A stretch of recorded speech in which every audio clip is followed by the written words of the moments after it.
தற்காலிகமாய். அதான் எரேமியாவை கொண்டு சொல்றாரு, பாருங்க நீங்க செய்யறதெல்லாம் செஞ்சுட்டு இருக்க, வேலை வரும், காலம் நிறைவேறும். நான் நம்புகிற சில உள்ளவர்களோடு கத்த தீர்க்க தரிசனமாய் இதை பேசிக் கொண்டிருக்கிறார். நாள் வரும், அப்பொழுது உங்கள் மேல் என் நல்வார்த்தையை, உங்கள் மேல் என் நல்வார்த்தையை. அதன் அர்த்தம் என்ன? இந்த வசனம் ஆபிரகாமுக்கு பலிச்சது, ஈசாக்குக்கு பலிச்சது, யாக்கோபுக்கு பலிச்சது, உனக்கும் பலிக்கும். ஆமென். சிறையிருப்பை திருப்புவேன் ப்ராமிஸ் பண்ணது நான் திருப்புவேன். ஆண்டவருக்கு ஒரு டைம் உண்டு. அவர் எல்லாவற்றையும் ஆதியின் காலத்தில் அவர் செய்ய நினைத்தது ஒன்றும். பிரச்சனையில் இருக்கிறாங்க, ஆனாலும் காப்பாற்றப்பட்டு கொண்டிருக்கிறார்கள். பக்கத்தில் 1000, வலது புறத்தில் 10,000 விழுந்துச்சு, விழாம இருக்கிறாங்க. எப்படின்னு கேட்டா கிருபைன்னு சொல்றதை தவிர வேற சொல்வதற்கு ஒன்றுமில்லை. அப்படிப்பட்டவர்களுக்கு சொல்லப்பட்ட வார்த்தை இங்க பாரு, நான் திருப்பி கொண்டு வருவேன், உன்னை நான் பூர்வ நிலையில ஸ்தாபிப்பேன், விழுந்து போன கூடாரத்தை நான் திரும்ப எடுப்பிப்பேன், அநேக இக்கட்டுகளை ஆபத்துகளை காணும்படி செய்த உன்னை திரும்ப நான். எத்தனை பேர் நம்புறீங்க என் ஆண்டவரால் எல்லாவற்றையும் திரும்பி வர பண்ண முடியும்? திரும்பி வர இந்த ஏழை கூப்பிட்டான், கர்த்தர் கேட்டான். எனக்கு தெரியும் அப்பா தராத விடுதலை எனக்கு விடுதலை கிடையாது. இந்த நுகத்துக்குள் இருந்தும் கர்த்தர் என்னை உயிரோடு வைத்திருக்கிறார் என்றால் இந்த நுகத்திலிருந்து கர்த்தர் எனக்கு ஒரு விடுதலை தருவார். நம்புறவங்க நல்ல கரங்களை சட்டி ஆண்டவருக்கு மகிமை. அநேக இக்கட்டுகளையும் ஆபத்துகளையும் கண்டு மீந்திருக்கிற உள்ளமே, ஆமென், இன்றைய சூழ்நிலையை கண்டு கலங்காதே, இது தற்காலிகமானது. கர்த்தர் உன்னை இந்த அக்கினி கிடங்கிலிருந்து, அக்கினி சூளையிலிருந்து வெளியே கொண்டு வருவார். வாஞ்சை நிறைவேறும்.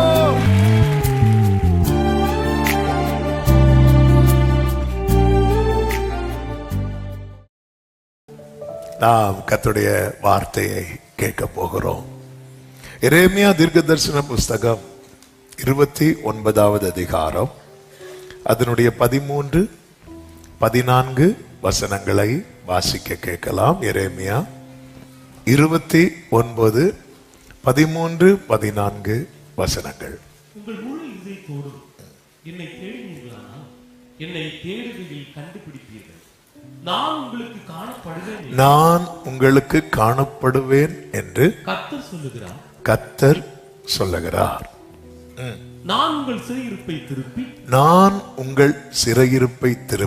நான் உங்களை துரத்திவிட்ட எல்லா சாதிகளிலும் எல்லா இடங்களிலும் இருந்து உங்களை சேர்த்து நான் உங்களை விலக்கி இருந்த ஸ்தலத்துக்கே உங்களை திரும்பி வர பண்ணுவேன் என்று கர்த்தர் சொல்லுகிறார். கரங்களை உயர்த்தி ஹல்லேலூயா. பாபிலோன் சிறையிருப்பிலே மீந்திருக்கிறவர்களுக்கு இந்த வார்த்தை எழுதப்படுகிறது.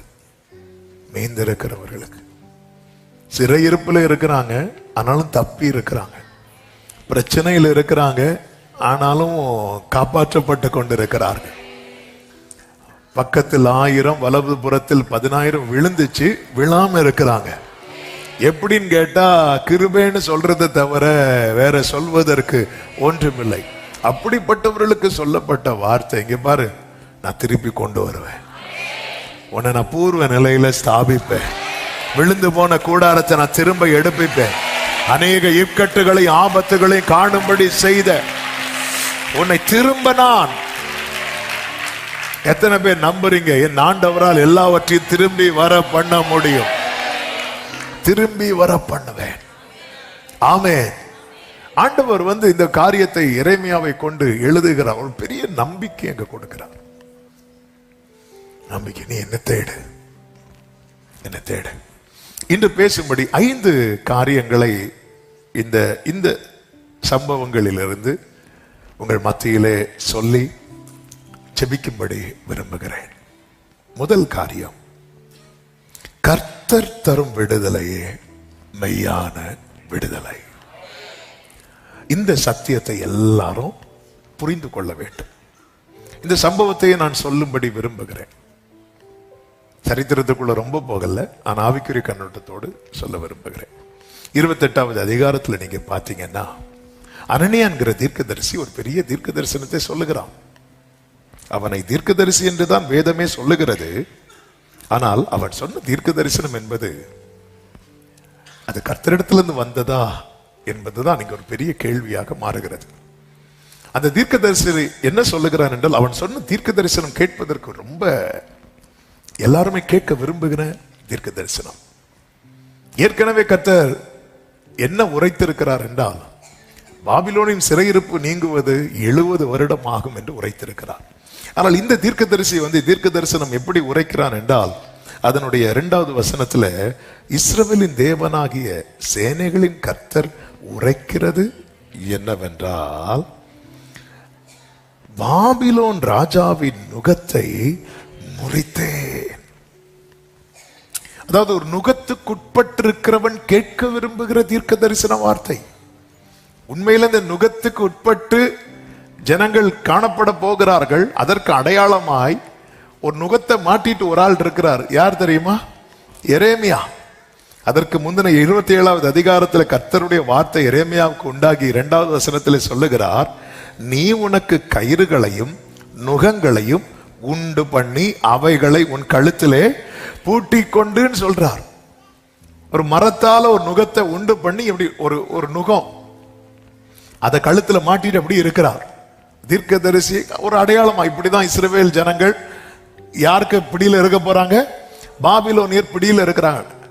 சரி, அந்த காரியத்தை விடுவோம், நான் செய்திக்கு வர விரும்புகிறேன். அப்போ ஒரு நுகத்துக்கு உட்பட்டு இருக்கிறவன் உண்மையிலே எதை கேட்க விரும்புவான் என்றால், கர்த்தர் நுகத்தை முறிப்பார் என்பதை கேட்க விரும்புவான். ஆமென். இங்கே அதுதான் சொல்லப்படுகிறது. என்ன தீர்க்க தரிசனம் உரைக்கப்படுகிறது? பாபிலோனின் ராஜாவின் நுகத்தை முறித்தேன். 28:2 நுகத்தை முறித்தேன். எவ்வளவு நாளுக்குள்ள முறிப்பேன் என்று சொல்லுகிறார். 3வது வசனத்திலே, பாபிலோன் ராஜாவாகிய நேபுகாத் நேச்சர் இவ்விடத்திலிருந்து எடுத்து பாபிலோனுக்கு கொண்டு போன கர்த்தருடைய ஆலயத்தின் பணிமுட்டுகளை எல்லாம் நான் 2 வருஷ காலத்திலே இவ்விடத்துக்கு திரும்ப வர பண்ணுவேன். அல்லேலூயா. இப்போ நான் ஒன்னு கேட்கிறேன் உங்ககிட்ட. ஆமென். என்ன கேட்கிறேன் அப்படின்னா, உங்களை நோக்கி 2 பேர் ப்ராஃபஸி சொல்றாங்க. ஒருத்தர் சொல்றாரு கர்த்தர் நுகத்தை முறிப்பார், 70 வருஷத்துல நடக்கும்.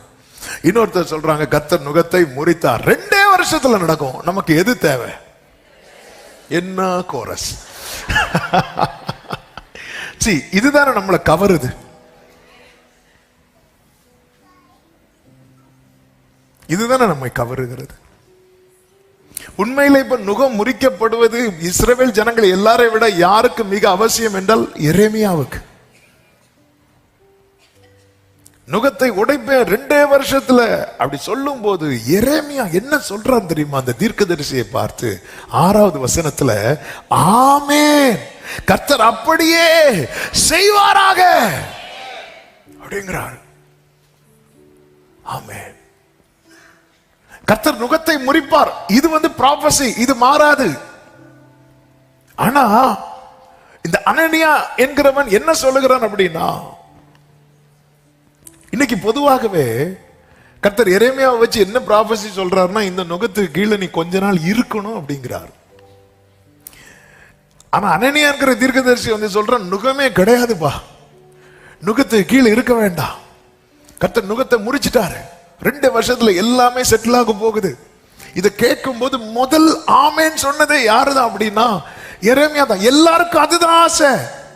ஆனா எரேமியா ஆமேன் சொல்லிட்டு என்ன சொல்றாருன்னா, இங்க பாருங்க, முற்காலத்திலிருந்தே நமக்கு தெரியும், ஒரு தீர்க்கதரிசி ஆனாலும் சரி, அவங்க சொல்ற தீர்க்க தரிசனம் அது நடந்தால், அதனுடைய 9வது வசனத்தை வாசியுங்கள். சமாதானம் வரும் என்று தீர்க்கதரிசி சொல்லி இருக்க, அந்த தீர்க்கதரிசி சொன்ன வார்த்தையின்படியே வந்தால், அப்பொழுது அவன் கர்த்தர் மெய்யாய் அனுப்பின தீர்க்கதரிசியாக விளங்குவான் என்று எரேமியா தீர்க்கதரிசி சொன்னான். சமாதானம் வரும் என்று தீர்க்க தரிசனம் சொல்லி இருக்க. நீ சொன்னதெல்லாம் கரெக்ட் தான். ஆமென், அப்படியே செய்வாராக. எனக்கும் ஆசை. இது 70 வருஷம் நீண்டிட்டு போறதெல்லாம் எனக்கு ஆசை கிடையாது. எவ்வளவு சீக்கிரமா இந்த பிரச்சனை முடியுமோ அவ்வளவு சீக்கிரமா முடியணும்னு தான் ஆசை. ஆனா அனனியாவே, ஒரு சம்பவம் உங்களுக்கும் தெரியும், எனக்கும் தெரியும். ஆண்டவர் ஆரம்ப காலத்துல மோசே மூலமாவே சொல்லிட்டு இருக்கிறாரு.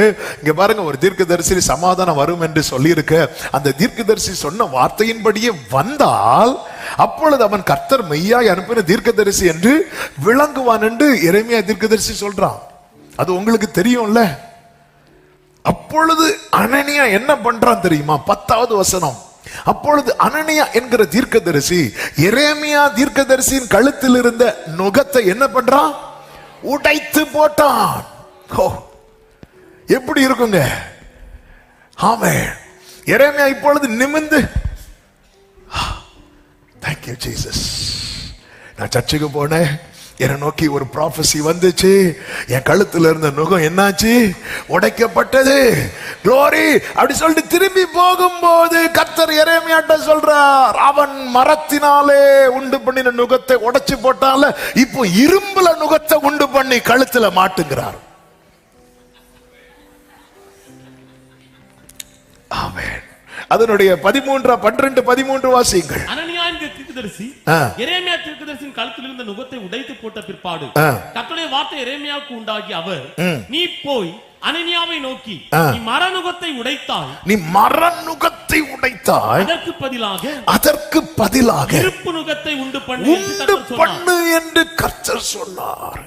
இங்கே சொல்ல வருகிற செய்தியை கேளுங்கள், நல்ல கவனிங்க. இந்த இடையில நிறைய பேர் நம்மை விடுவிக்க முயற்சிப்பார்கள். அப்போ கழுத்தில் இருக்கிற ஒரு மர நுகத்தடி என்ன ஆகுது, முறியுது. முறிஞ்சதான் நம்மால் என்ன பண்றாரு, நிமிர்ந்தாரு. நிமிர்ந்து கொஞ்ச நேரம் ஆகல, இப்போ என்ன நுகத்தடி இருக்கு, அதன் அர்த்தம் என்ன, தற்காலிக விடுதலை இருக்குல்ல. தற்காலிக விடுதலை என்ன விடுதலை தெரியுமா, தேவன் தராத விடுதலை நம்முடைய கட்டை இன்னும் அதிகமாய் இறுக பண்ணும். இன்னைக்கு அநேகர் அந்த தற்காலிக விடுதலைக்காக, நல்ல புரிந்து கொள்ளுங்கள், தேவன் தருகிற சுகம் தற்காலிக சுகம் கிடையாது. நீ சமாதானத்தோட போய் உன் வேதனை நீங்கி, இதுதான் கர்த்தர் தருகிற சுகம். 2 நாள் நல்லா இருக்கிற, 3வது நாள் நான் திரும்ப திரும்ப போறேன், அது அல்ல. இது தற்காலிக விடுதலை. ஆண்டவர் என்ன சொல்லுவார் தெரியுமா, நீ எழுந்து உன் படுக்கையை எடுத்துக்கொண்டு நட, அப்படிதான் சொல்லுவார். ஆமென். இன்னைக்கு ஒரு தேவ பிள்ளைக்கு இதுதான் தேவை. கேட்கிறதுக்கு எல்லாமே நல்லாதான் இருக்கு. அதனாலதான் ஏசாயா, கர்த்தருக்கு மகிமை உண்டாவதாக, அதனுடைய 8வது அதிகாரம் 6, 7, 8 வசனங்களிலே சொல்லப்பட்டிருக்கிறது, இந்த ஜனம் மெதுவாய் ஓடுகிற சீலோவாவின் தண்ணீர்களை என்ன பண்றாங்க, அசட்டை பண்ணி. வாசிங்க.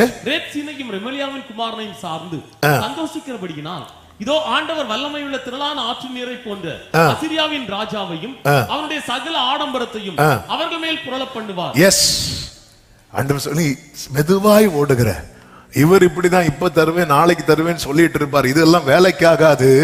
நம்ம இன்னொரு டீமை சார்ந்து கொள்வோம், இன்னொரு கூட்டத்தில் போய் சேர்ந்து கொள்வோம். இது என்ன ஆகுது அப்படின்னா, பெரிய பிரச்சனையில போய் முடிய போகுது என்று ஆண்டவர் ஏசாயா தீர்க்கதரிசியை கொண்டு வான் பண்ணுகிறார். சவுலை பாருங்கள், சவுலுக்கு எல்லாம் பிரச்சனை மேல பிரச்சனை வர ஆரம்பிச்சிட்டு, இப்பொழுது அவன் என்ன பண்றான்னா, எனக்கு ஒரு வார்த்தை வேணும்னு தேட ஆரம்பிக்கிறான். இதுவரை தேடாதவன் இப்பொழுது தேட ஆரம்பிக்கிறான். 1 சாமுவேலின் புஸ்தகம் 28வது அதிகாரம் அதனுடைய 6, 7 வசனங்களிலே சவுல் கர்த்தரிடத்தில் விசாரிக்கும் போது, கர்த்தர் அவனுக்கு சொப்பனங்களிலாவது ஊரிமினாலாவது தீர்க்கதரிசிகளினாலாவது என்ன செய்யவில்லை, மறு உத்தரவு அருளவில்லை. நல்ல கவனிங்க. நான் ஆண்டவர்கிட்ட தேடி, ஆண்டவர்கிட்ட ஒரு வார்த்தைக்காய் காத்திருந்து எனக்கு பதில் வரலன்னா நான் என்ன தெரியுமா செய்யணும், ஏன் பதில் வரல, இதை பார்த்து சரி பண்ணணும். ஆனா சவுலுக்கு இதை சரி பண்ண மனம் இல்லை. அவன் என்ன செய்தான் தெரியுமா, அடுத்த வசனத்தில் சொல்லப்பட்டிருக்கிறது, அப்பொழுது சவுல் தன் ஊழியக்காரரை நோக்கி, அஞ்சனம் பார்க்கிற ஒரு ஸ்திரீயை தேடுங்கள், நான் அவளிடத்தில் போய் விசாரிப்பேன் என்று ட்ராக்க மாத்துறான். ஏன், நான் ஜெபம் பண்ணி பார்த்தேன் எனக்கு கிடைக்கல, நான் வார்த்தையை தேடி தேடி பார்த்தேன் எனக்கு கிடைக்கல, அதனால என்னாச்சு, நான் ட்ராக்க மாத்தினேன். ட்ராக்க மாத்தி போனான் அல்லவா, அவன் நினைச்சது போல காரியம் நடந்தது போல இருந்தது. அவன் நினைச்சது போல, யார் வந்திருக்கிறா, வயசான ஒருத்தர் தாடி வச்சு, இது யாருதான் பாத்தியா, அங்க தேடி கிடைக்கல இங்க தேடி கிடைச்சி, ஆனா கிடைச்சி என்னாச்சு தெரியுமா, பொத்துன்னு விழுந்து கிடக்குறான். அதனாலதான் ஒரு தேவ பிள்ளை இதை புரிந்து கொள்ளணும். ஆண்டவர் நீங்க தராத சுகம் சுகம் கிடையாது, டெம்பரரி. இன்னைக்கு நல்லா இருக்கிறது போல இருக்கும், ஆனா நாளைக்கு அது ஒரு பெரிய கட்டுல போய் மாட்டிக்கொள்வாங்க. சொல்லுவோம், இங்க போய் மந்திரம் பண்ணுங்க, அங்க போய் இவங்களை பாருங்க, இங்க போய் இதை பண்ணுங்க, உடனே பாருங்க அவங்க போய் சொன்னாங்க, அப்படி உடனே எல்லாமே கட்ட கட்ட கட்ட கட்ட நடக்கிறது போலதான் இருக்கும். ஆனா ஒரு பெரிய ட்ராப் அது. தேவ பிள்ளைகளுக்கு ஆவியான ஒரு எச்சரிக்கிற வார்த்தை இது. மெதுவாய் ஓடுகிற சீலவாமின் தண்ணீரை நீ அசட்டை பண்ணாத. அது மர நுகத்தை மாற்றி இரும்பு நுகத்தை கொண்டு பண்ணும். ஆமென். புலம்பல்ல ஒரு வசனம் இருக்கு பாருங்க. புலம்பலின் புஸ்தகம் 3வது அதிகாரம். எரேமியா புஸ்தகம் முடிந்து வரும். புலம்பல் 3வது அதிகாரம், அதனுடைய 27 முதல் வாசியுங்கள். நான் தன் இளம் பிராயத்தில் நுகத்தை சுமக்கிறது மனுஷனுக்கு நல்லது. அவரே அதை தன்மேல் வைத்தார் என்று அவன் தனித்திருந்து மௌனமாய் இருக்க கடவன். அடுத்த வார்த்தை, நம்பிக்கைக்கு இடம் உண்டோ என்று தன் வாயை தூளில் நுழைந்து. அடுத்த வார்த்தை 31, ஆண்டவர் என்றென்றைக்கும். அதன் அர்த்தம் என்ன? இந்த நுகம் என்னைக்குமே இருக்காது. அடுத்த வார்த்தை, அவர் சஞ்சலப்படுத்தினார், தமது மிகுந்த கிருபையின்படி இறங்குவார். ஆமென். அடுத்த வார்த்தை, அவர் மனப்பூர்வமாய் மனுபுத்திரரை சிறுமையாக்கி சஞ்சலப்படுத்துகிறார். மனப்பூர்வம் இவன் கஷ்டப்படணும் அப்படின்னு படுத்தினதல்ல. கர்த்தர் ஒரு நுகத்தை நம்ம மேல ஏற பண்றாருன்னா அதுக்கு பின்னாக ஒரு பெரிய திட்டம் இருக்கிறது. அதனால அவர் அனுமதிச்சிருக்கிறார். இயேசு இந்த பாத்திரனை விட்டு நீங்க கொடுமானால் நீங்கும்படி செய்யும் என்று ஜெபம் பண்ணி முடிச்சிட்டு வரும்போது அந்த பாத்திரத்தை தட்டி விடுறதுக்கு பேதுரு கத்தி எடுத்தான்ல. இப்படி தட்டி விடுற நிறைய பேர் வருவாங்க. நமக்கு அவங்கள தான் ரொம்ப பிடிக்குது. இல்ல பேதுருவே பட்டயத்தை உரையில போடு. ஆமென். தேவன் தராத விடுதலை யாரு தந்தாலும், யாரு தரணும் நினைச்சாலும் அதனுடைய விளைவு என்ன அப்படின்னா மர நுகம் மாறி இரும்பு நுகமாகும். ஆண்டவர்கிட்ட நான் தேடினேன், எனக்கு கிடைக்கல. எனக்கு ஆண்டவர்கிட்ட தேடி கிடைக்காததும் நான் என்ன பார்க்கணும், எங்க இது கட்டாச்சு. ஆமென். நமக்கு என்னன்னா யாராவது ஏதாவது ஒண்ணு, என் காது ஏதோ ஒன்றை கேட்க கூடாது. என் காது கர்த்தர் தீர்மானித்ததை மட்டும்தான் கேட்கணும். கர்த்தர் சொன்னதை மட்டும்தான் கேட்கணும். ஆண்டவர் 10 வருஷம் சொன்னார்னா அதுதான் என் காதுல கேட்கணும். சாத்தான் 10 நாள்ல சொன்னா அது என் காதுக்கு வேண்டாம். ஆனா அதுதான் நமக்கு பிடிக்குது. ஆமென். பாரு, சிறையிருப்பை திருப்புவேன் பிராமிஸ் பண்ணது நான் திருப்புவேன். ஆண்டவருக்குன்னு ஒரு டைம் உண்டு. அவர் எல்லாவற்றையும் ஆதின் காலத்தில் அவர் செய்ய நினைத்தது ஒன்றும்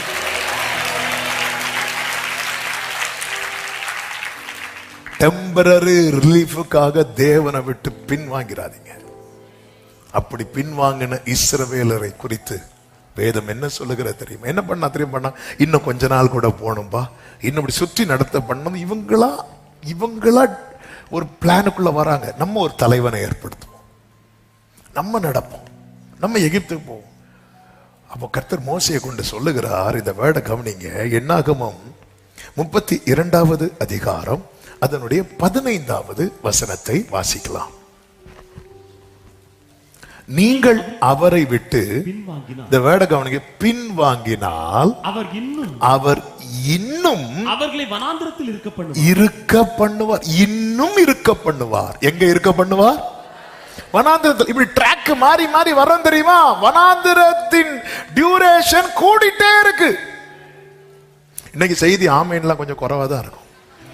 ஆனா ஆவியானவர் இந்த செய்தி ஆக்சுவலா இந்த வேர்டு தந்த ஆரம்பத்திலிருந்தே பேசிட்டு இருந்தார். இந்த வாரத்துல பேசும்படி ஆவியானவர் அப்படி நினைவுல கொண்டு வந்து அப்படி நிறுத்திட்டார்.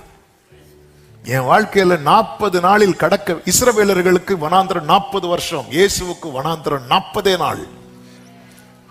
ஆமே, பின்வாங்காதவர் 40 டேஸ்ல ஜம்ப் பண்ணி வெளியே வந்துட்டார். ஆனா பின்வாங்கி பின்வாங்கி பின்வாங்கி பின்வாங்கி இப்படிதான், அதாவது இயேசு கிட்ட சாத்தான் வந்தால இப்படிதான் ஒவ்வொருவர் மூலமா ஜனங்கள்கிட்ட இன்வால்வ் ஆவான். தேவனுடைய குமாரனை ஆனால் ஒரு சந்தேகத்தை கொண்டு வந்து பின்வாங்க வைக்கிறது. ஒரு நாள் 1 வருஷமா மாறுது. இப்படிதான் டிலே ஆச்சு. என்னாகமம் 14வது அதிகாரம். ஆண்டவரை 10 முறை பரீட்சை பார்த்தார்கள். இந்த வசனம் ஏற்கனவே நாம் சொல்லி இருந்தாலும், ஆமென், அதனுடைய 34வது வசனம்.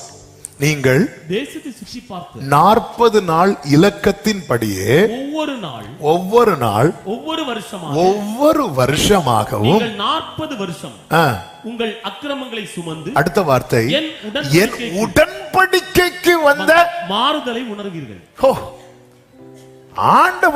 ஆண்டவருடைய உடன்படிக்கை இருக்குல்ல, அதை மாத்த வச்சிடாதீங்கன்னு சொல்றார்.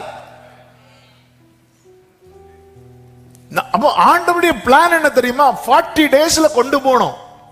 ஆனா ஒவ்வொரு டேயும் ஒவ்வொரு வருஷமா மாறுறதுக்கு காரணம் என்ன?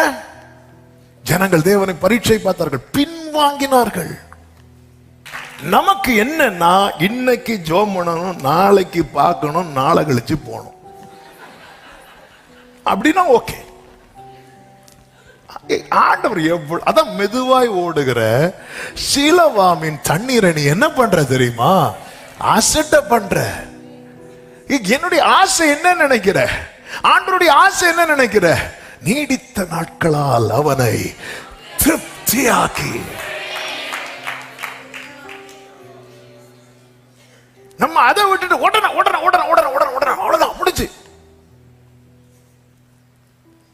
ஹல்லேலூயா. கர்த்தருடைய ஆலயத்துல பச்சையான ஒலிவ மரம் போல, அவர்கள் கேதுரு மரங்களை போல இருப்பார்கள். இப்படிதான் ஒரு வளர விடுறார். கீழே வேர் பற்றி பூத்து காய்ச்சி, அதை விட்டுட்டு திடீர்னு ஒரு மழை பெய்யும் பாருங்க, அப்படி ஒரு காளான் முளைக்கும். கண்களுக்கு எப்படி இருக்கும் தெரியுமா? ஆஹா. அடுத்த நாள் பார்த்தா காளான். கர்த்தர் தேவ ஆண்டவர் அப்படி நமக்கு எந்த ப்ராமிஸுமே தரல.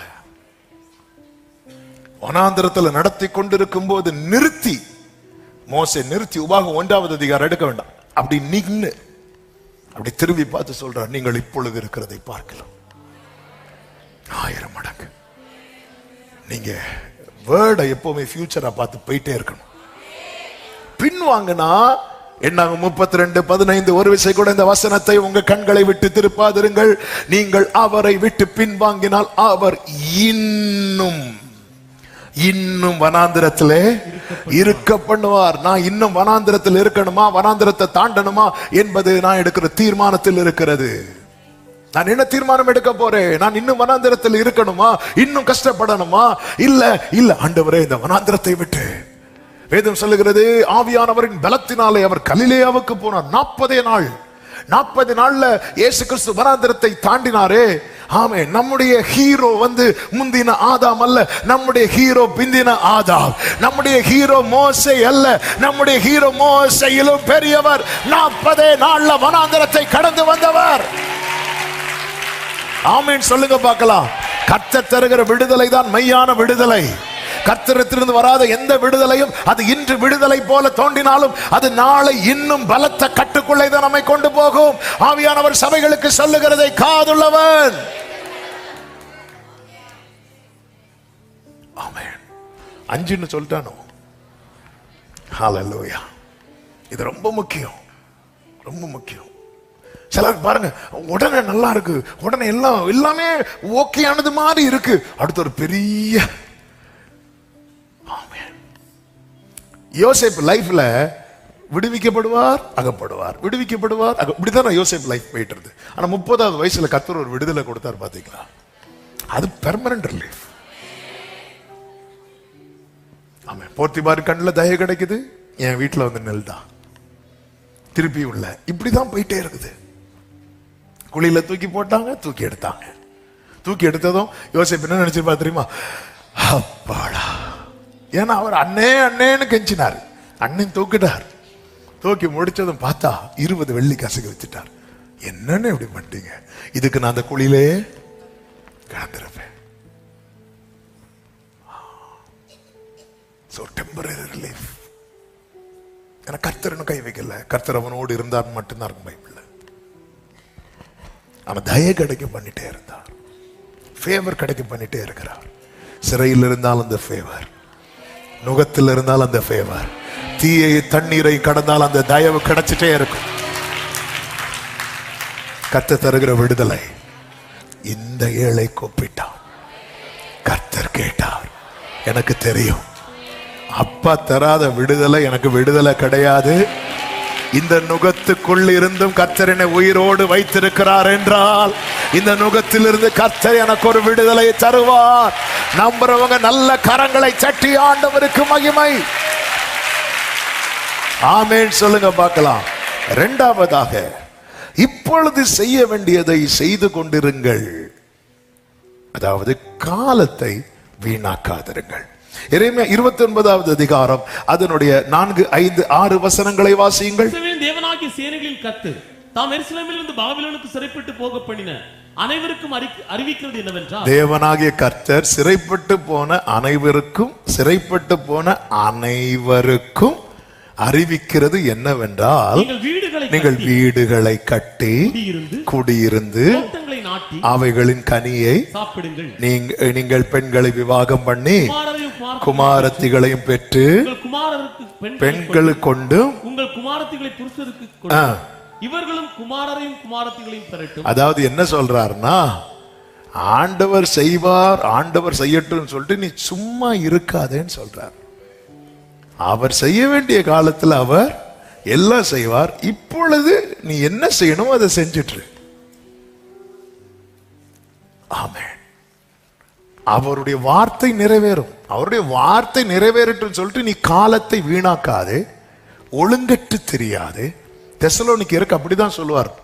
ஆண்டவர் வருவார்ல, அப்போ எதுக்கு இந்த வேலை? ஆண்டவர் தான் வருவார்ல, நம்மை அழைச்சிட்டு போக வருவார்ல. தெசலோனிக்கே சபையினுடைய இதே என்னன்னா, நல்ல குவாலிட்டியான சர்ச். மற்ற எல்லா சபைகளை விட கிறிஸ்துவுக்குள்ள ரொம்ப ஸ்திரப்பட்ட சபை. ஆனா என்ன பிரச்சனை அப்படின்னா, கர்த்தர் தான் வர போறார்ல, நம்ம எதுக்கு வேலை பார்க்கணும், நம்ம எதுக்கு சாப்பிடணும்? அதான் அவங்க வேலை பார்க்காம சாப்பிட்டாங்கன்னு இருக்கு. பவுல் சொல்றாங்க, பாரு ஒழுங்கட்டு என்ன காத்திருக்கிறேன்னு சொல்லுது. சும்மா காத்திருக்கிறவங்கள பாருங்க, இஷ்டத்துக்கு தூங்குவாங்க, இஷ்டத்துக்கு எழும்புவாங்க, சும்மா இருப்ப. கேட்டா நான் காத்திருக்கிற ஆண்டவர் சொல்லுங்க, ஒழுங்கா வேலை செய். வேலை வரும்போது உனக்கு நான் என்ன சொன்னானோ அதை நான் செய்வேன். ஏன்னா இங்க ஆண்டவர் சொல்றாரு, இவங்கள்ட்ட 70 வருஷம் ஆகுங்கிறாரு. நீ அதோட என்ன செய்ய போற? தாவீதுக்கு மேல வச்ச அபிஷேகம் என்ன அபிஷேகம் தெரியுமா? ராஜாவாகிற அபிஷேகம். அவன் மேல அபிஷேகம் வைக்கப்பட்ட பிறகு அந்த வேலை வரும் வரை அவன் என்னெல்லாம் வேலை பார்த்தான் தெரியுமா? ஆடுமைத்தான், இசைக்கருவி வாசித்தான். ராஜாவுக்கு முன்னாடி இன்ஸ்ட்ருமெண்ட் பிளே பண்ற ஜாப். ராஜா நானா கீபோர்டு வாசிக்கணும்? இல்ல, டைம் வர்றது வர 1000 பேருக்கு தலைவனா இருந்தான். ஒரு தேசத்தை நடத்துற அபிஷேகம், அதுதான் அபிஷேகம். அந்த டைம் வர 1000 பேருக்கு தலைவனா இருந்தான். சவுலுக்கு சேவகனா இருந்தான். சவுலுடைய வில்லையும் அம்பையும் தூக்கிட்டு போறவனா இருந்தான். சவுல் தள்ளப்பட்டவனுக்கே சேவகனா இருந்தான். அவர் முறுமுறுக்கல்ல. அது கர்த்தர் என்ன ராஜாவா தான் வைப்பேன்னு சொல்ற, நான் நீ ஆடெல்லாம் மேய்க்க மாட்டேன். இல்ல, ஆண்டவருடைய வேலை வரும்போது ஆண்டவர் எல்லாவற்றையும் செய்வார், அதில் மாற்றம் இல்லை. ஆனால் அதுவரை நாம் என்ன செய்து கொண்டிருக்கிறோம்? பவுலை பாருங்கள். பவுலுடைய ஊழியமே அப்போஸ்தல ஊழியம். புறஜாதிகளுக்கு அப்போஸ்தலனாய் அழைக்கப்பட்டவன் பவுல். அந்த பவுல் அப்போஸ்தலர் 18வது அதிகாரம் கொரிந்து பட்டணத்துக்கு போகிறார். 1வது வசனத்துல அந்த கொரிந்து பட்டணத்துல போய் என்ன பண்ணிட்டு இருக்கிறார்? டைம் இன்னும் வரல, வேலை வரல. 3வது வசனத்தை வாசியுங்கள். அவர்கள் கூடாரம் பண்ணுகிற தொழிலாளிகள். அவர்கள்னா யாரு? அதுக்கு முந்தின வசனத்துல சொல்லப்பட்டிருக்கிறது ஆக்கிலாவும். அவர்கள் கூடாரம் பண்ணுகிற தொழிலாளிகளாக இருந்தார்கள். இனி 3வது வசனம், தானும் அந்த தொழில் செய்கிறவன் ஆனபடியினாலே அவர்களிடத்தில் தங்கி வேலை செய்து கொண்டு வந்தான் அப்படின்னு இருக்கு. அவன் அங்க கர்த்தர் கொண்டு போனது எதுக்கு? வேலை செய்யவா, ஊழியம் செய்யவா? சத்தமா சொல்லுங்க. ஆனா ஊழியத்துக்கான டோர் இன்னும் என்ன ஆகல? ஓபன் ஆகல. அவர் என்ன பண்ணிட்டு இருக்கிறாரு? சும்மா இருக்கல. ஆண்டவருடைய திட்டங்கள் பெருசுங்க. ஆனா அதுக்காக தேவன் நம்மை வந்து சும்மா இருக்க விடல. சரி, மோசே வந்து இந்த சாப்டருக்கு வர அதுக்கு முன்னாடி மோசே வந்து எகிப்துல என்னவா இருந்தார் தெரியுமா? எகிப்துல 40 வருஷம் என்னவா இருந்தார்?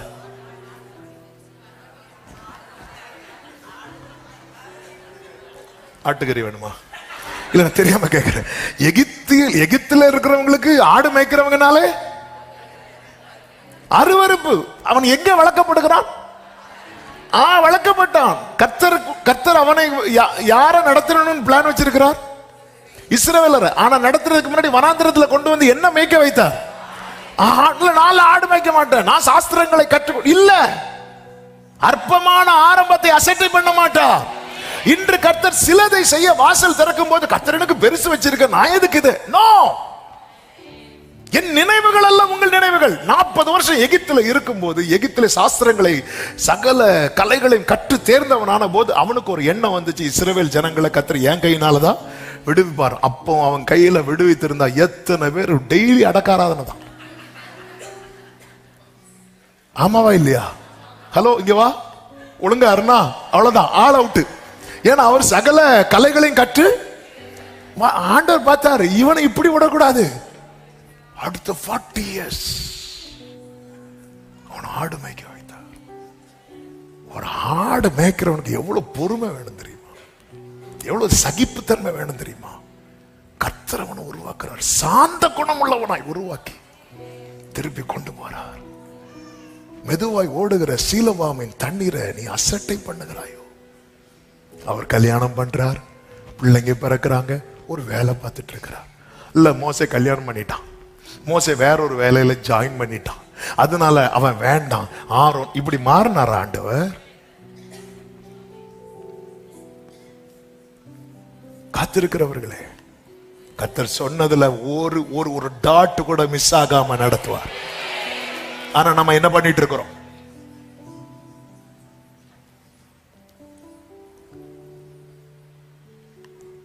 பவுல் கொரிந்து பட்டணத்துக்கு போனது ஊழியத்துக்கு, ஆனா டோர் இன்னும் ஓபன் ஆகல.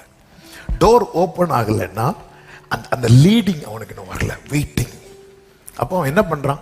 கர்த்தர் எனக்கு ஒரு கிஃப்ட் கொடுத்திருக்கிறார், அந்த தொழிலை நான் செஞ்சுட்டு இருக்கிறேன். அவன் செஞ்சுட்டே இருக்கிறான் பாருங்க. ஆண்டவருடைய அந்த அப்பாயிண்டட் டைம், அந்த குறிப்பிட்ட வேளை வந்தது. அதனுடைய 5வது வசனத்திலே சொல்லப்பட்டிருக்கிறது, ஆமென், மக்கதோனியாவிலிருந்து தீமோத்தேயு வந்தபோது பவுல் ஆவியிலே glory. இதுதான் அந்த டைம். உங்களுக்குள்ள வார்த்தை இருக்கணும். எங்களை உங்களுக்கான டைம் வரும்போது அது உங்களை சும்மா இருக்க விடாது. அது வரைக்கும் நீங்க சும்மா இருந்து, பவுல் எங்க? பவுல் மக்கள் அங்க கொரிந்துல பண்ணி என்ன பண்ணிட்டு இருக்கிறான்? ஏதோ வேலை பார்த்துட்டு இருக்கிறான். பாத்தியா, அவன் போன காரியம் நடக்கல. பாத்தியா, ஆவியில வைராக்கியம் கொண்டு இயேசுவே கிறிஸ்து என்று என்ன பண்றான் தெரியுமா? திருஷ்டாந்தப்படுத்தினான். அப்படிதான் கொரிந்து சபை அங்க ஸ்தாபிக்கப்பட்டது. கொரிந்து சபையை குறித்து நமக்கு தெரியும் அல்லவா? 1000 பிரச்சனைகள் உள்ள இருந்தாலும் அந்த சபை எப்படிப்பட்ட சபையா இருந்துச்சு தெரியுமா? யாதொரு வரங்களிலும் குறைவில்லாத அப்படி ஒரு சபை இதுவரை வேற எங்கேயுமே கிடையாது. அந்த டைம் பாத்தீங்களா? அந்த டைம் வரும், உங்களுக்கான அந்த அப்பாயிண்டட் டைம் வரும். தானியேல் எகிப்துல தானே பாபிலோன்ல இருந்தார்ல. தானியேலுக்கு தெரியும்ல கர்த்தர் எப்படி சிறையிருப்ப என்ன பண்ண போறார், மாட்ட போறார். தானியேல் சும்மாவா இருந்தாரு? இல்லையே, வேலை பார்த்துட்டு தானே இருந்தாரு.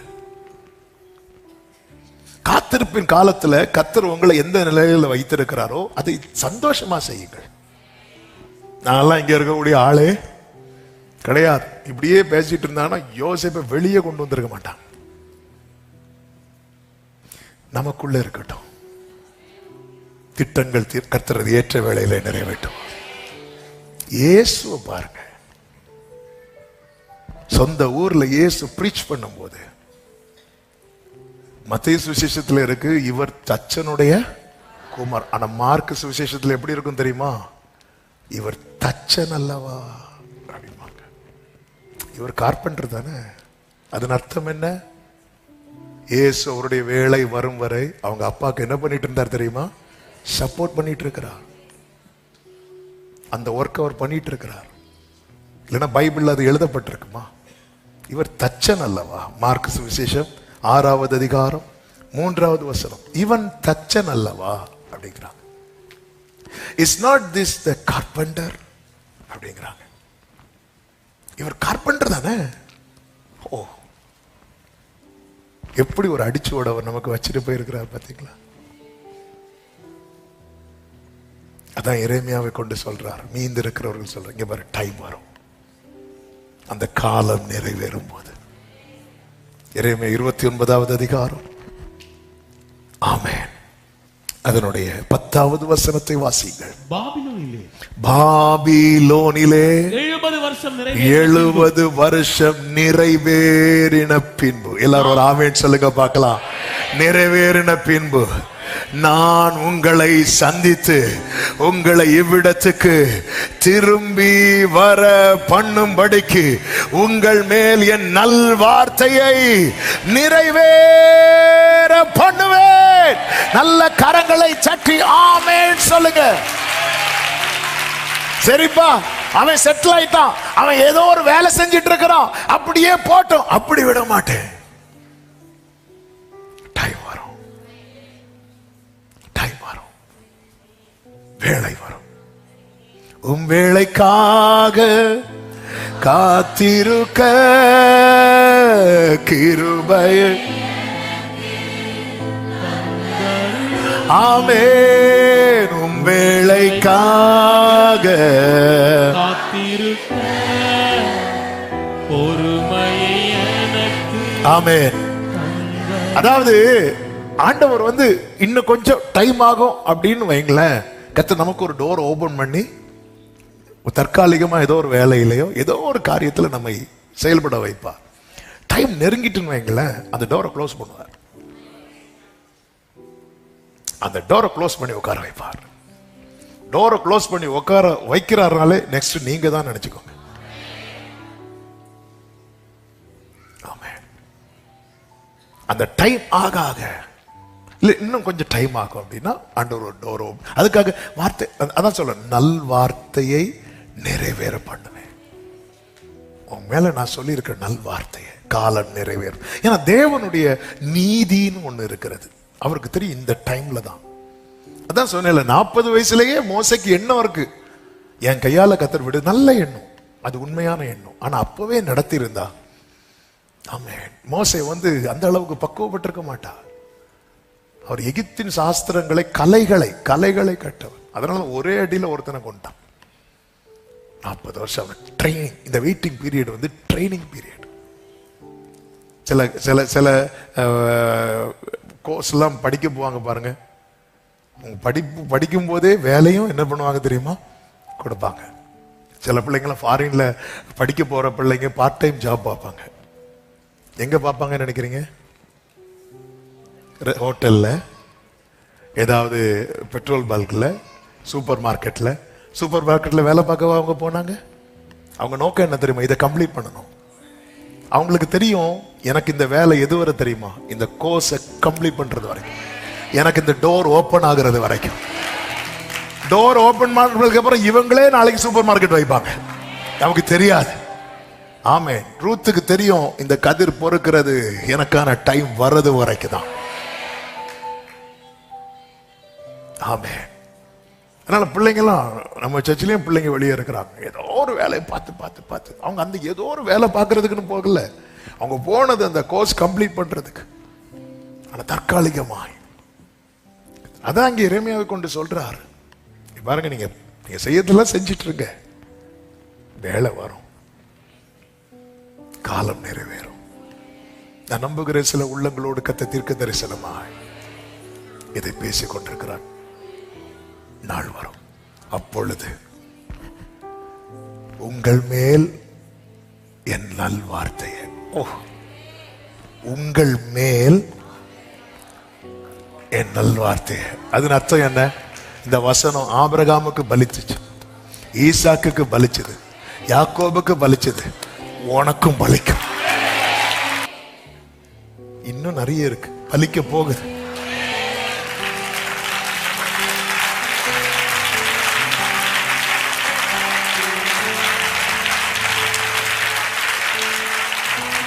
பக்கத்துல 2 பேர் கை கொடுத்து சொல்லுங்க, வார்த்தை பலிக்கும், வார்த்தை பலிக்கும். ஆமென். அதனாலதான் 11வது வசனத்திலே கர்த்தர் சொல்லுவார், நீங்கள் எதிர்பார்த்திருக்கும் முடிவை உங்களுக்கு கொடுக்கும். பாரு, ஆண்டவரே என்னை நான் இப்ப இந்த வேலை பார்த்துட்டு அது பாரு, ஆனா எனக்கு தெரியும் அது தீமைக்கு அல்ல, சமாதானத்துக்கு ஏதுவான நினைவுகளே. வார்த்தை பலிக்கும், ஏற்ற வேளை வரும். உங்கள் மேல் என் நல்வார்த்தைய, என்ன நல்வார்த்தை? நீ 70 வருஷம் பாபிலோன்ல சிறையிருப்புல இருப்பா, இது நல்ல வார்த்தையா? இல்ல. ஆனா அப்படி சொல்லும் போதே சொல்றார், 70 வருஷம் முடியும் போது உன்னை நான் வெளியே கொண்டு வருவேன். அதனாலதான் மீந்திருக்கிறவர்களுக்கு நீ சொல்லு, மீந்திருக்கிறவர்களுக்கு நீ சொல்லு. அநேக இக்கட்டுகளையும் ஆபத்துகளையும் கண்டு மீந்திருக்கிற உள்ளமே, ஆமென், இன்றைய சூழ்நிலையை கண்டு கலங்காதே, இது தற்காலிகமானது. கர்த்தர் உன்னை இந்த அக்கினி கிடங்கிலிருந்து, அக்கினி சூளையிலிருந்து வெளியே கொண்டு வருவார். வார்த்தை நிறைவேறும். மூன்றாவதாக, இதுதான் வாக்குத்தத்தம், நிச்சயம் நிறைவேறும். அதுதான் இந்த வார்த்தை, நிச்சயம் நிறைவேறும். அதுல மாற்றமே கிடையாது. கர்த்தர் சொல்லுகிற வார்த்தை என்ன? இதே எரேமியா சொல்லுவார் பாருங்க, அதனுடைய 27:18 வாசியுங்கள், 17-18 வாசிங்க. அவர்களுக்கு செவி கூடாதிருங்கள், பாபிலோன் ராஜாவை சேவியுங்கள், அப்பொழுது பிழைப்பீர்கள். அடுத்த வார்த்தை, இந்த நகரம் பாழாய் போக வேண்டியது என்ன? இனி அடுத்த வார்த்தை கவனிங்க. அந்த வார்த்தைக்காக இந்த வசனத்தை எடுக்கிறேன். அல்லது அவர்கள் தீர்க்கதரிசிகளாய் அவர்களிடத்திலே கர்த்தருடைய வார்த்தை இருந்தால் அவர்கள் சேனைகளின் கர்த்தரை நோக்கி மன்றாடட்டுமே. சொல்ற, இங்க பாரு, உன் வாழ்க்கை பாழாயிருக்கு, அல்லது இத்தனை வருஷம் காத்திருக்கிற, எல்லாம் ரைட். ஆண்டவருக்கு சொல்ற காரியம், உனக்குள்ள வேர்டு இருக்கா? ஜெபம் பண்ணு. வேர்டு இருக்கா? வேர்டு இல்லையா? கேரண்டி கிடையாது. நான் அதனாலதான் காத்திருக்கிறவங்கள்ட்ட எல்லாம் என்ன கேட்பேன்னா, வேர்டு இருக்கா அப்படின்னு கேட்பேன். வேர்டு இருக்கா? அவர்களுக்குள்ள, அவர்களிடத்திலே கர்த்தருடைய வார்த்தை இருந்தால், எந்த காரியத்துக்காக எதிர்பார்த்துட்டு இருக்கிறீங்க, அதுக்கு வார்த்தை இருக்கா? மன்றாடுங்கள்.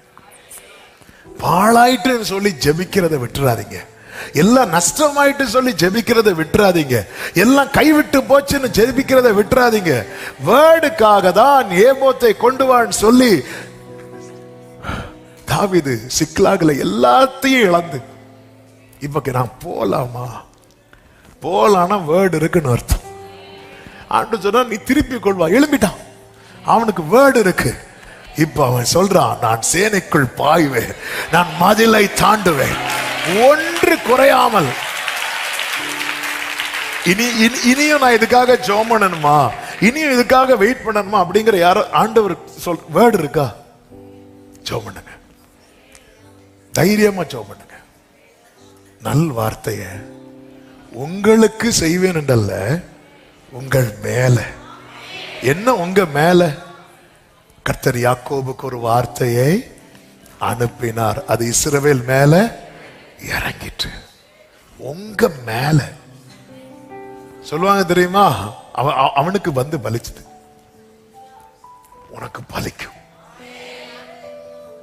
அவன் இன்னைக்கு உள்ள சூழ்நிலை, நாட்கள் போகுது, வருஷங்கள் போகுது. கர்த்தர் இன்னைக்கு உங்களுக்கு தற்காலிகமா ஒரு டோரை ஓபன் பண்ணி கொடுக்கிறாரா? செஞ்சுட்டே இருங்க. இயேசுவை பாத்தீங்களா, 30 வயசு வர அவர் நினைச்சா வீட்டிலேயே உண்டாகட்டும் சொல்லி சாப்பிடலாமா? இல்லையா? அவருக்கு அந்த கிஃப்ட் இருக்குல்ல. ஆனா அவரும் அந்த கார்பெண்டர் ஒர்க் பண்ணிட்டு இருக்கிறார். என்ன ஒரு அடிச்சுவட வச்சுட்டு போயிருக்க. ஆனா அந்த டைம் வந்து பாருங்க, அவ்வளவுதான். அதுக்கப்புறம் அவர் அந்த வேலையை செய்யல. ஆமென். அதுக்கப்புறம் என்னத்துக்காக அனுப்பப்பட்டாரோ அதை அவர் செய்ய ஆரம்பிச்சார். இன்னைக்கு நீங்க செய்யறத வச்சு உங்க ஃபியூச்சரை டிசைட் பண்ணாதீங்க. இன்னைக்கு நீ 4 ஆடு மேய்க்கிறத வச்சு மோசே உன் பொண்ணை குறித்த தேவ திட்டமே வேற. ஆனா அதுக்காக சொல்லிட்டு எனக்கு ஆடெல்லாம் மேய்க்க முடியாதுன்னு சொல்லி டெய்லி கறி வச்சு சாப்பிட்டு இருக்காத. உன் கையில என்ன ஒப்பு கிடைக்கப்பட்டிருக்கிறது அதை செய். ஆமென். எகிப்துல வளர்ந்தனால மோசே என்ன கொஞ்சம் அருவருப்பா இருக்கா இந்த வேலை பார்க்கறது? எகிப்தியருக்கு எபிரேயர் எப்படிப்பட்டவங்க தெரியுமா? ஏன்னா அவங்க என்ன மேய்க்கிறவங்க? ஆடு மேய்க்கிறவங்க. கர்த்தர் கொண்டு வந்து சில நேரத்துல, அதான் பவுல் சொல்லுவார், அவர் எபிரேயரில் பிறந்த எபிரேயன், பென்யமின் கோத்திரத்தான், அழைப்பு புறஜாதிகளுக்கு அப்போஸ்தலன். போச்சு போ ஆண்டவரே. அவர் சொல்றார், அப்ப நான் மாறணும், நான் அந்த அழைப்புக்குள்ள போகணும்னா எனக்கு லாபமா இருந்ததெல்லாம் நஷ்டமான. கர்த்தர் அதுக்காக 13 வருஷம் வெயிட் பண்ண வச்சிருந்தார் பவுல் அடுத்த நாளே பெரிய பிரசங்கி ஆகல, தீவிரமாய் பிரசங்கித்தான் இருக்கு. ஆனா அதுக்கப்புறம் உட்கார வச்சுட்டாரு. 14 வருஷத்துக்கு அப்புறம் புறப்பட்டு போறார். ஆமென். வார்த்தை நிறைவேறும் காலம். அதனாலதான் குறித்த காலத்துக்கு தரிசனம் வைக்கப்பட்டிருக்கிறது. முடிவிலே அது விளங்கும். அது பொய் சொல்லாது. அது தாமதித்தாலும் நீ அதற்கு காத்திரு, நிச்சயமாய் அது வரும். ஆபகுக்கு 2:3 அது தாமதிப்பது இல்லை. நான் ஆமென். கடைசியாக ஒன்னு சொல்லி நான் ஜெபிக்க விரும்புகிறேன். தேடலை தீவிரப்படுத்துங்கள். அந்த வசனத்தை மறுபடியும் வாசிங்கள். 13, 14 வசனங்கள். உங்கள் முழு இருதயத்தோடும் என்னை தேடினீர்களானால், அதாவது முழு இருதயத்தோடும் என்னை தேடினீர்களானால். என்னை தேடுவீர்கள். இந்த வெயிட்டிங் பீரியட் எதற்காக தெரியுமா? தேடலை தீவிரப்படுத்த. இந்த இஸ்ரவேல் ஜனங்கள் என்ன பண்ணுனாங்க அப்படின்னு சொல்லிட்டு இந்த எரேமியா நீங்க ஆரம்பத்துல இருந்து படிச்சீங்கன்னா தெரியும். வாசிக்க வேண்டாம் சொல்லி விடுகிறேன். 2:17 என்னை விட்டு விட்டார்கள் அப்படிங்கிறார். 2:32 என்னை மறந்து விட்டார்கள் அப்படிங்கிறார். 3:20 எனக்கு துரோகம் பண்ணினார்கள் என்று சொல்லுகிறார். 2:36, 37 மாயையை நம்பினார்கள், வழியை மாற்றி மாற்றி விலகி போனாங்க. 4:22 என்னை குறித்து அறிகிற அறிவை விட்டு விட்டார்கள். அறியாமல் என்னை அவர்கள் அறியாதிருக்கிறார்கள். ஆண்டவரை யாருக்கு தெரியலையோ அவங்க பொல்லாப்பு செய்யறதுல தான் அறிவாளிகளா மாறுவாங்க, நன்மை செய்ய அறிவில்லாதவர்களா மாறுவாங்க. தேவனை அறிகிற அறிவுல யார் வளர்கிறார்களோ அவர்களுக்கு பொல்லாப்பு செய்ய தெரியாமலே போயிரும், நன்மை செய்ய மட்டும்தான் அவர்களுக்கு தெரியும். நான் ஒருத்தங்களுக்கு தீமைக்கு தீமை செய்யறேன் அப்படின்னா எனக்கு எந்த அறிவு குறைவா இருக்கு? தேவனை அறிகிற. என்ன ஒருத்தங்க பார்த்து முறைச்சாங்க, நானும் முறைச்சேன். என்ன பார்த்து அவங்க 2 வார்த்தை பேசுறாங்க, நான் 4 வார்த்தை பேசுறேன். அதுக்கு காரணம் என்ன? தேவனை அறிகிற அறிவு நமக்குள்ள எப்படி இருக்கு? குறைவாக இருக்கிறது. தேவனை அறிகிற அறிவு நம்மில் வளரும் போது நமக்கு என்ன செய்ய தெரியாம போயிரும் தெரியுமா? தெரியணும், அப்படிதானே?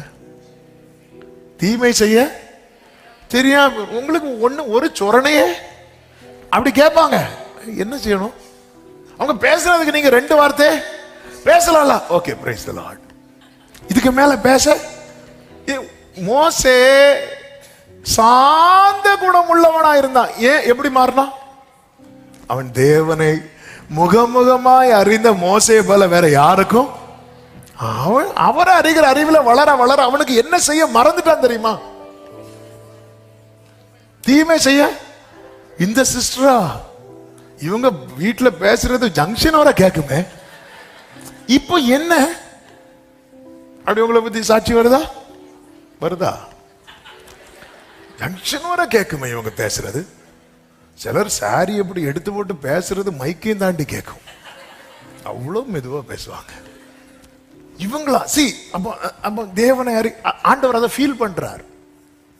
இன்னைக்கு நம்ம தீமை ஏதாவது ஒரு விதத்துல நம்ம தீமைக்கு தீமை செய்யறதுக்கு ரீசன் என்ன அப்படின்னா தேவனை அறிகிற அறிவு நமக்குள்ள குறைவு. ஆண்டவர் சொல்ல, நீ தேடலை தீவிரப்படுத்து. செய்யறதெல்லாம் நான் செஞ்சுக்கிறேன். உறவை பலப்படுத்துவோம். கர்த்தர் நமக்கு காணப்படுவார். கர்த்தர் உங்களை ஆசீர்வதிப்பாராக. எல்லாரும் எழுந்து நிற்கலாமா? அப்படியே வலது கரத்தை வானத்துக்கு நேராக உயர்த்தி இடது கரத்தை இதயத்தில் வைத்து ஒரு 2 நிமிஷம் ஜெபம் பண்ண போறோம். ஆண்டவரே, தற்காலிக விடுதலைக்காக நான் வழி மாறிடக்கூடாது, ட்ராக் மாறிடக்கூடாது. அது என் கட்டை இன்னும் என்னை இன்னும் வனாந்திரத்தில் இருக்க பண்ணுவதற்கு ஏதுவான செயல்கள் என்கிட்ட வெளிவந்துடும். பின் வாங்கிட கூடாதப்பா. என்னைக்கோ இந்த வனாந்திரத்தை நான் கடந்திருக்க வேண்டியது, என்னைக்கோ இந்த வனாந்திரத்தை கடந்து கானானை அனுபவித்திருக்க வேண்டியது. ஆனா என்னுடைய புத்தி இனத்தினால நான் இன்னும் வனாந்திரத்தில் இருக்கிற ஒரு சூழ்நிலையே தொடருகிறது. ஆண்டவரே, அப்படியே அப்பா கிட்ட கேளுங்க, உம்முடைய வேளையில உம்முடைய நல்வார்த்தையை என் மேல் நிறைவேற்றுவீராக, என் குடும்பத்தின் மேல நிறைவேற்றுவீராக. சிமியோன் சொன்னானே, இப்பொழுது அடியேனை சமாதானத்தோடு போக விடு. என் கண்கள் கண்டதே, இந்த தீபத்தை அணையாம காக்கிறது அதற்காக தானப்பா. என் கண்கள் காணட்டும், ட்ராக் மாறிடக்கூடாது. அவங்க அங்க போறாங்க, இவங்க இங்க போறாங்கன்னு சொல்லி உம்மை விட்டு தூரம் போகிற செயல்கள் எனக்கு தூரமா இருப்பதாக. உம்மை விட்டு பின்வாங்குகிற காரியங்கள் எனக்கு தூரமா இருப்பதாக, எனக்கு தூரமா இருப்பதாக. நன்றி தகப்பனே, பரிசுத்த பிதாவே, நல்ல தகப்பனே, நன்றியோடு துதிக்கிறோம். இந்த நாளை ஆசீர்வதித்து தந்து இந்த ஜெபம் முழுவதையும் பொறுப்படுத்த தயவுக்காக நன்றி. எங்களோடு பேசின கிருபைகளுக்காக ஸ்தோத்திரம்.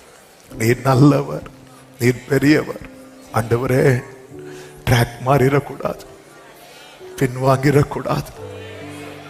நாங்க பின்வாங்கிறது எங்க குடும்பத்தை அது பாதிக்குது. நெடுநாளா எங்களுடைய புத்தீனத்தினால எங்கள் குடும்பம் வனாந்திரத்திலே இருக்கிற ஒரு சூழ்நிலை இருக்கிறது. மன்னிப்பீராக, நீர் வழி நடத்தும். உம்முடைய நல் வார்த்தை எங்கள் மேல் நிறைவேற்றி உம்முடைய நாமம் எங்களில் மகிமைப்பட கிருபை செய். முழு இருதயத்தோடு உம்மை தேடி கண்டடைய எங்கள் ஒவ்வொருவருக்கும் உதவி செய்வீராக. எங்களை நீர் எந்த இடத்துல, எந்த சூழ்நிலையில, யார் மத்தியில வைத்திருக்கிறீரோ அவர்களுடைய சமாதானத்தை நாடுகிறவர்களா எங்களை மாற்றுவீராக. எல்லார் மேலும் உங்க கிருபை இருக்கட்டும். நல்ல தகப்பனே, அப்பா, மனதார உம்முடைய பிள்ளைகளை வாழ்த்தி ஜெபிக்கிறேன். உம்முடைய நல் வார்த்தை உம்முடைய பிள்ளைங்க மேல நிறைவேற்றுவீராக. சமாதானத்தோடு அனுப்பி சாட்சியாய் கொண்டு வாரும். கனம், மகிமை, துதி, ஸ்தோத்திரங்கள் அனைத்தும் ஒருவருக்கே செலுத்துகிறோம். இரட்சகர் இயேசுவின் நாமத்தில் பிதாவே, ஆமென். சேர்ந்து சத்தமாய் சொல்லுவோம், என் ஆத்துமாவே கர்த்தரை ஸ்தோத்திரி, முழு உளமே அவருடைய பரிசுநாமத்தை ஸ்தோத்திரி. என் ஆத்துமாவே கர்த்தரை ஸ்தோத்திரி, கர்த்தர் செய்த சகல உபகாரங்களை மறவாதே.